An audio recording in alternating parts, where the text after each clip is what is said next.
Hi, and welcome to Parshat Pinchas.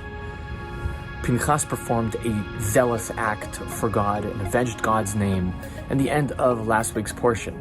And in this week's portion, he's given the blessing of priesthood and of peace. Hineni noten lo et briti shalom. God says, I make a covenant of peace with him. What is this covenant of peace, and why is it given to a person whose actions might have been necessary, but were nonetheless actions that contain violence? So what is peace? What is the blessing of peace, and what does peace mean? What is shalom? Shalom does not just mean that you have two enemies who could sit side by side on the same table and not attack each other. That is a ceasefire, and that is not true peace.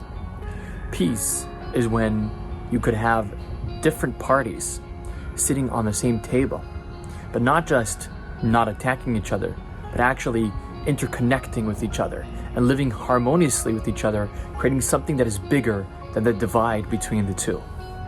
That is real peace. When the parts that look like they're contradictory actually find a common ground and could fulfill a higher purpose. This is the blessing that was given to Pinchas, because even though the act that he did might have been a violent act, in the end of the day, it was an act that caused harmony and connected Am Yisrael back to their Creator.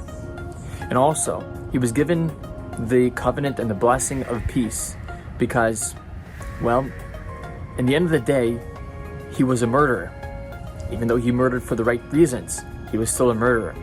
And the lasting effects of having to engage in a violent act left him more prone to violent acts in the future. This is why God graced him with the covenant of peace to say, this was one time. We cannot let zealotry continue as a trend in Am Yisrael. I now give you the covenant of peace. Now, with this power, try to spread the message of peace and love within Am Yisrael. You no longer have to use the method that was a emergency method. Wishing you all a Shabbat Shalom, a Shabbat of peace, a Shabbat in which all the contradicting pieces of our lives find harmony, and we find the higher source and balance and beauty of all. Shabbat Shalom.